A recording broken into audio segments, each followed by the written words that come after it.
It's important to know that everyone can change their study habits. I've changed my study habits from freshman year all the way to senior year, and I've even changed some during the senior year.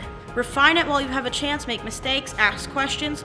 No one will harm you for trying to say, hey, what am I doing wrong?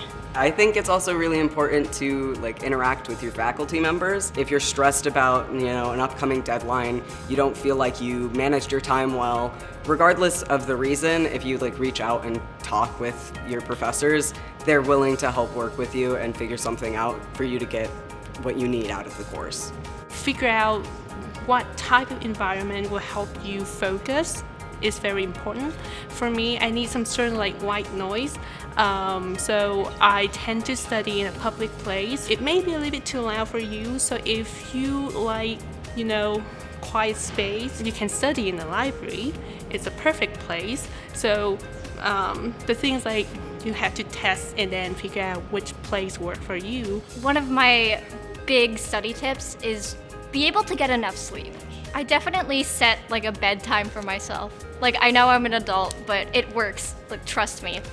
So I try not to be on my phone on any screen before 10 p.m. and then I have a cutoff time of midnight so that if I'm working on homework too late, it's midnight, I should just go to sleep anyways. Yeah, so I make sure to take a lot of notes anytime I can. And what I do a lot of the time as well is before a big exam, I will rewrite all of those notes. So the kind of repetition of writing it helps me remember it. And at the same time, I write it down in a more organized manner than I was able to in class. So I might even use some diagrams or pictures or colors to color coordinate. And it kind of gives me this overview of the topic, and so I'm able to remember it much better. The biggest thing for me with studying is, it all starts with, and with learning in general, is curiosity. Because you can ask questions about anything, and that's what it's all about, is asking questions. And if you train yourself to listen to your brain when it's curious about stuff, you'll find that you learn a lot more than you think you will.